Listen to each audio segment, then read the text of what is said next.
Hello everybody, this is Danny and Wanda from Deep South Homestead. In our How to Reach Financial Freedom series that we've been doing, last week we covered our childhood. We're going to talk about our school years before high school. Before high school. Starting school up to maybe 8th grade. Yeah. What we remember about that and that has helped us in our journey to financial freedom. Yeah. So, I'll probably start off here. I mentioned in the last series about the old drafty house that we lived in, and how that my dad brought water from town. He brought in a garbage can. He brought dry ice from town in a garbage can, because the dry ice in the garbage can was our refrigerator. We didn't have a refrigerator. We didn't have any running water. Mm-hmm. And as a small child, I'm going to say around 6 years old, best I remember my mom and my dad sitting down having a talk about what they was going to do about not having any water. And Dad said, well, the only choice, because my dad made $35 a week, that was his income. And he said, because we don't make a lot of money, we're not going to be able to pay a well driller to come in. So him and Mom come up with this plan to build an A-frame in the backyard, and my dad was a very frugal man, and I guess that's where I get a lot of my ingenuity from. Mm-hmm. He took the drive shaft out of an old vehicle, and he looked at the end of a pair of post hole diggers, and he cut an end on that drive shaft that looked just like the end of a post hole digger. And then he welded a big heavy plate on top of it. It was real heavy, and he put an eye hook on top of that. And he went underneath that A-frame, he took a pair of post hole diggers, and he dug a hole as deep as he could dig with the post hole diggers. And then he put a pulley system on that A-frame and with a rope and tied it to the end of that drive shaft and that eye hook. And him and Mom in the evenings, when Dad would get home from work, would pull that thing up and drop it down in that hole, and then pull it back up, and Mama would take the hammer and beat the dirt out of the end of the drive shaft. They did that till they dug like 65 foot deep till he hit water. That lesson right there taught me that if you want something in life bad enough, even if you don't have money, you can still make it happen. Because Dad and them put a well in, and we had running water after that. So, some of the lessons that you learn as a child stay with you. And that's one of the things that I tell people, pay attention when you have your kids around you. Let them see what you're doing. Teach them that it's important, that you don't always have to just go spend money on something. Show them how to make something. Show them how to build something. And in my childhood, I try to remember what was going on between age 6 to maybe through the 8th grade. My mom was a stay-at-home mom. So when we weren't in school, I saw her sew. She sewed for the public, and she made all our clothes, and she sewed for certain women in the community, and they paid her to make their clothes. And so by the time I was in high school, I knew how to sew. Yeah. Mom had showed me enough on sewing, how to cut things out, how to put things together. I knew how to read a pattern. I learned the sewing part of it. I also watched her cook. Now, she wasn't one to teach us how to cook, but I watched her, and she would walk off and leave things for us to do occasionally. Yeah. To watch for her. So I learned to cook, not necessarily her going, here, do this, this, and this, but by watching her and by filling in for her when she needed us. And during the summer when we were canning, like shelling peas and stuff, she would send me and my sister in to cook something for lunch. And lots of times it might not be anything but macaroni and cheese and peas, or a sandwich. But it taught you. But it taught us that when it got lunchtime, somebody had to fix something, and we learned how to cook that way. Now, she didn't sit down and teach me how to make biscuits and things like that. I had to learn that on my own. But we learned by watching them. Like what you were saying, by watching what our parents did. And during that time period, between age 6 up to, say, 13 or 14, you really learn a lot. That's probably the most informative time of a kid's life. And when you're in school, it seems like kids now lose so much. And I was in school, so I can't say that you lose it just for school. No. But But so many kids, when they get home from school, just want to go play. Yes, they just play. And they don't see their parents. The parents don't allow them in the kitchen, or if they are in the kitchen, the kids don't care about cooking. Right. So right now, when they're that age, teach them how to cook, show them the kitchen, let them do things on their own. Yes. You know, I think learning from your parents, even watching you while you're doing the cleaning house. Yeah. My mom was an excellent cleaner. She still is. Yeah, she still is, yeah. You learn to clean because you watch what they do. And we were made to clean our rooms. Every week you had certain chores you did. Clean your room, make your bed. All that before you got up and went to school. Yeah, you did that every morning. But on the weekend, it was take the sheets off the beds. Yep. You had to go wash them, put them back on. We always had to vacuum the carpet. The parts that had to be mopped had to be mopped. I mean, there were certain things you did every week. It was just religious. You didn't get off of that. And two, I was sitting here while you were talking about it, I was thinking about, when I was I think I was 7, my dad began to take me hunting. Mm-hmm. My dad showed me how to use firearms at 7 years old. And by the time I was 10, I distinctly remember 10 years old, I had my own gun, and my dad would let me go in the woods by myself. I would go we had a creek behind us. I would go back down to the creek behind us there, and they would tell me, if you can get some squirrels, or if you can kill a rabbit, or if you happen to see a deer, or maybe a turkey, or something like that, we could definitely use the meat. And I learned how to hunt from my father, and then sometimes on the weekends, my dad we'd go fishing. My dad was not a bass fisherman, but he loved pan fishing. He loved white perch fishing and stuff like that, cat fishing. We spent time on some creeks, setting out some lines and stuff like that for catfish. These are things that I learned about how to live with small amounts of money growing up, and he also taught you a lot about the woods because of his my dad made his living in the woods. Yeah, because he made his living in the woods. Yeah. You learned a lot about the woods. I learned a lot about nature. I learned tremendous amounts about wildlife and things like that. My dad taught me how to keep from getting lost in the woods.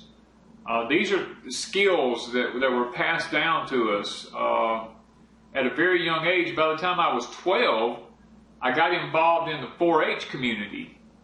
And I'm not sure to this day whether my mom and dad was angry with me or what, but I ended up with 200 chickens from 4-H. And I don't actually know how that happened, but I ended up with 200 chickens from 4-H to raise. And of course, in 4-H, when you raised them, you had to give them back so many from what they gave you. And I think I ended up giving them 100 chickens back because I had to raise, I think it was half and half deal or something like that. And I can well remember, my dad building a chicken pen for me or helping me build one. He made me get out there and do it because I ended up with the chickens. But then I remember having the big butchering day. And see, on a day like that, my grandparents came in, my mom was there. Now my dad was at work, but us kids were there. Mom would show us how to, back then you just had a block of wood, you just chop their heads off. And us kids thought it was the funniest thing in the world to watch them chickens flopping around on the ground out there without no heads on. But I remember my granny, she was dipping the chickens in the hot water, and then we were all plucking and stuff like that. But it was a family affair to do something like that, and I learned it. My dad was always at work, but I remember one time somebody gave my granny lived across the road from my dad's mom, and Mom and Granny Mac had, I don't know how many chickens. It probably wasn't 10 or 12, but it was still chickens. Somebody, probably Aunt Maurice, gave them to them.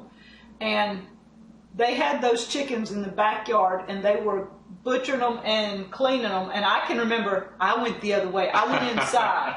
My mom did not have us out helping. My mom was one that liked to do it herself. And her and Granny did the whole thing. So I did not get into the butchering thing You didn't like get in you on did. it. Yeah, you didn't get in on the chicken thing. I only got into that recently. I've not ever, I mean, I've been into sporadic parts of it, but not ever done it myself. Yeah. But I knew the process. Right. I just hadn't done it. You know. You know, thinking about that and then how we were developing as young teenagers coming up, at 12 years old, once we butchered all these chickens, we didn't have any chickens anymore after that. My dad had a garden, and from the time we were little kids up until I was probably 15 years, well, I was 14 years old, you couldn't go play until the garden was weeded, any hoeing was needed to be done, or weed pulling, or picking, or anything like that. Even as small kids, we could not go play. Or the yard needed mowing. Or the yard needed mowing. We had responsibilities. We had chores. Now, we got paid, I think I got 10 cents. So it was not a lot. It was a very small amount, but we did chores, and we were happy to get it, because when I got my money, I went and bought BBs for my BB gun and stuff like that. Yeah, ours was more, we had to keep our room clean. We had to help with the shelling of the peas and beans. Yeah. We had to help with the shucking corn. Daddy let me mow the yard, and that was one part of mine. I enjoyed the lawnmower. We learned the responsibility of mowing. Yeah, and we weren't allowed to go play until those things were done. Yeah. And I was a big reader. I loved to read, and so my plan was I took off with the book, crawled somewhere in a corner in my bedroom, and that's it. I read. I read from the time I was, I think, 6 or 7 when I first learned to read. Got my first library card. I had Mom in there every 2 weeks religiously. Oh, I'm sure. Yeah. And when my first job was working in a library, that was, so I love to read. Yeah. Well, I remember distinctly, once we got beyond that particular point in life, my mind turned, because see, my dad, he was a pulpwooder, but he also had a small engine repair business at our house there. And my mind turned towards small engines, or as it was called back then, it was called petroleum power. I got involved in petroleum power. And at 12 years old, I was at major universities giving demonstration speeches on how to disassemble engines and carburetors and stuff like that to college kids. Sometimes I'd speak to as many as high as 500 people at one time at 12 years old, with charts on the wall, and overhead projector systems and all that, explaining engines and carburetors and stuff like that. So I learned at a very young age what it was to stand in front of people and to actually speak and stuff like that. I learned what it was to be responsible and what it was to disassemble things, put them back together. Learned the mechanical side of me was just growing astronomically. And it was also a benefit when I was in school. And then they were, not everything, let me just say this, not everything was really good when I was little. And I say little, I'm talking about 10, 12 years old, around that age, because at that particular time, I hung around a couple of guys, and they were good Christian guys. And I went to school one year, and me and these guys were real close. And I came back to school the next year, well, one of them wasn't there. And I asked them, I said, what happened to Jimmy? Where is Jimmy at? And everybody's like, well, don't you know? And I told them, I said, I have no clue. They said, well, he's dead. And I was just floored. He was killed in a hunting accident.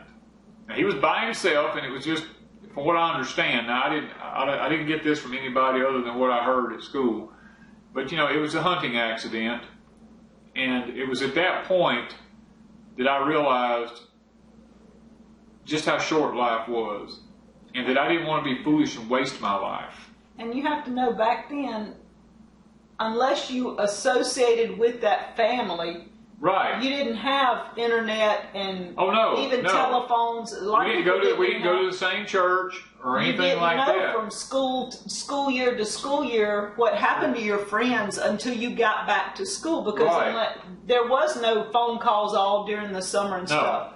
It was on party lines. You couldn't do phone calls. Yeah, well, you could, but our parents didn't let us. No, we weren't allowed to talk on the phone because it was a party line in case somebody else needed the phone. Yeah, so, I mean, the only time I know we got to use the phone is my friend that lived about half a mile away. Her grandmother was on the same party line as I was, and Mom would let me call her and say, "Look, Clara, I'm coming to visit." Yeah. And we got a bicycle for Christmas, and I'd get on the bicycle and ride to Clara's house, but we were never allowed to go one by ourselves. Right. It was always two of us, if not all three, because I had two sisters. But usually my sister and I, my sister that's just 2 years younger, would go to Clara's. Or if Clara was coming to my house, her and her younger sister would come to our house, because it was over half a mile away. And it was not a lot of houses. There was like 3 houses in between us. So, you know, back then, even our parents were vigilant. They made us go in groups most of the time. Most of the time. Yeah, you couldn't go by yourself. Yeah, I mean, where you went hunting, you did get to go off that way, but we didn't. As girls, we were told to go 2 at a time. Yeah, and, you know, another thing about being 12 years old was after losing Jimmy, my whole mentality about life changed at that point. And I decided, you know, life is really short and anything could happen at any time. So I decided, I told my mom and dad, I said, I want to work. I want to make money. And my dad told me, he says, well, if that's what you want to do, you know, you can do it. And I found a man who had he run a big cucumber picking operation. And I would stand out beside the road at 6 o'clock in the morning with my little brown paper bag with my bologna sandwiches in it, and I would wait, and this truck would come by, and I would get on the back of a truck, and they would take me off and put me in a field. And when I got there, I was given a particular color yarn with my name on it, on a piece of paper. It had my name for that color yarn. And as I picked pickles during the day, or cucumbers during the day, when I would fill a croaker sack up, I would take the top of that croaker sack and roll it up, and I would tie my color yarn around it. And in the evening time, because see, we had to stay out there all day. It wasn't none of this, if you get hot, or my back's hurting, or what, it didn't matter. You was in the field out there. You wasn't no going home. There was a creek down the hill from it there. We could go down to the creek, and we could cool off at the creek if we needed to, get a drink of water. If you did that, you forfeited that amount of time. That was time that you wasn't in the field. You weren't in the field, so. And then by the time evening come, we would get back on the back of the truck. They would take us into town, and they would mark how many bags. In other words, they had this big conveyor system there. They had a selector thing that the cucumbers went in to select the different size cucumbers. And when your bag went on there, they would take all your bags with your color string and they would put them on there. And when it went through the system, it would sort the cucumbers out, whether it was number 1s, number 2s, number 3s. And they would weigh them all up. And then you got so much a pound for what you picked. And your check was made out, and you were given your check at the end of every day, because they didn't know from day to day who was going to come to work in the fields. Yeah, because some people got tired. Some people got tired and wasn't coming back. But me, I worked every day, you know. And by the time I did that 12, 13, and 14 years old. By the time I was 15, I owned my own field. So, you know. Yeah, and I guess I was the slacker, because up until high school, I did not have a job. I didn't do anything like that. But I had a friend that did do that. She had her own field, and she picked her own field. And she tried to get me to come spend the summer with her and pick cucumbers. And I told her, no, I'm just sorry. I did not want to pick cucumbers. That was not my thing. Mom would send us out in the field to pick a few. And I was like, no, there's no way I'm picking a few. Yeah, it was hard work. Yeah, it's really hard work. You stay bent over all day. Yeah, so I guess I had a cushy upbringing compared to Danny's. Yeah, but I mean, these are things that taught us the value of hard work as a small child. And these are values that we carry on into our adult life. Yeah, and the reading, I meant to bring this out with the reading. At a young age, I learned to read, and I loved reading, and I read a variety. I did not just read one type of book. Right. And throughout my whole life, I've always loved different types of books. So even now, that sticks with me because I can learn from any type of book. I don't have to have just a romance novel or whatever. You learn as a young child from reading. And I think that's another injustice that kids get. They're always playing games. They're not reading anymore. And yes, some of them are reading the conversations going on games, but that's different.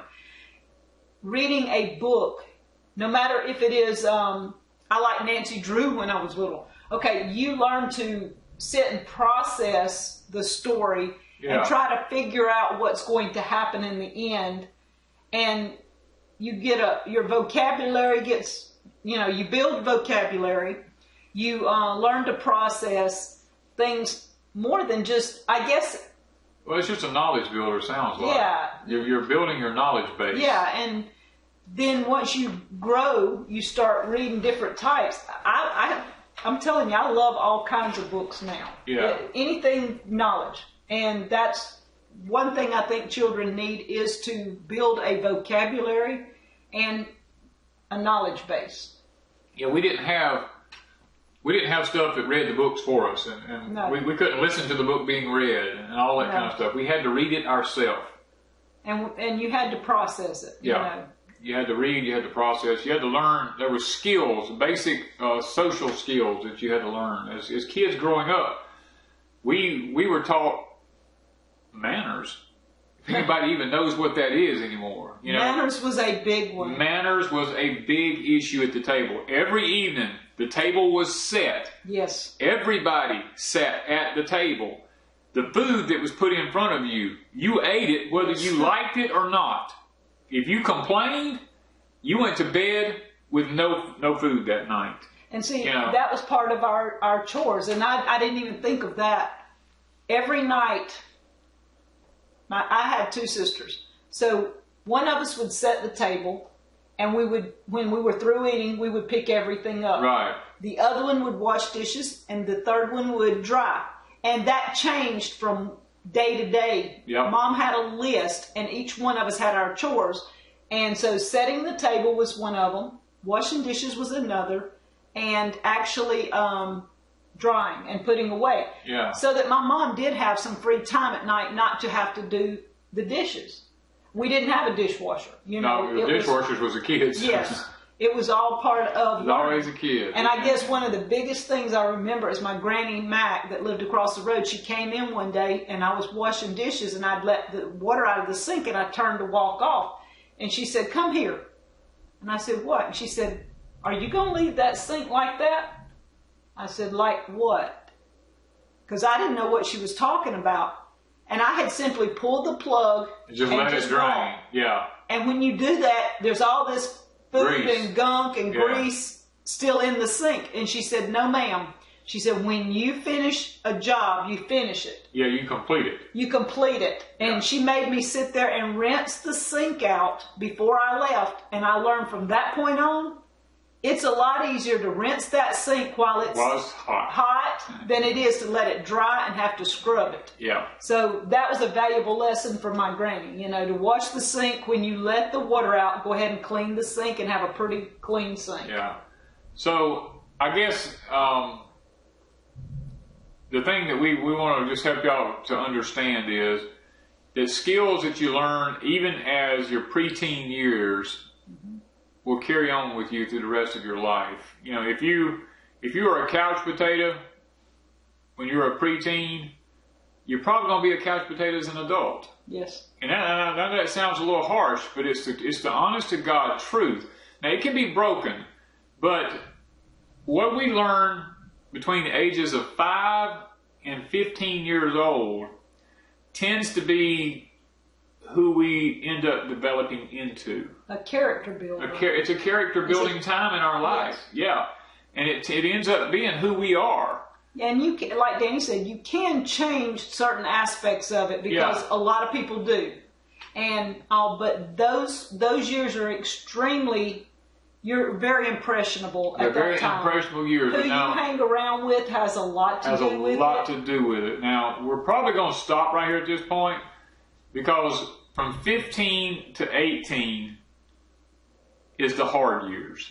Yeah, that's when you think you're grown. That's when you think you know everything. You know everything. Yeah. You know, I mean, some people say it starts at 13 now, but I mean, we're talking about back in our day now. Back in our day, it was from 15 to 18. You knew everything. You knew everything. You were smart alecky and everything. That's when you got your face slapped and all that kind of stuff. But we're going to stop this series right here. And the next series will probably be between the ages of 15 and 18. You know, tell you what happened in our life during that particular time. But I hope you all have enjoyed us talking about from our, say, 5 or 6 years old up to about 15 years old. Some of the stories of our life, things that we experienced here at Deep South Homestead. And what made an impression on us during that time. And what was impressionable. Now, that's not everything, y'all. No. We could sit here and keep talking, but for time's sake, you know, we won't do that. But these are just some of the things that we've experienced in our lives. So we're going to stop right here and say thank you for watching from Deep South Homestead.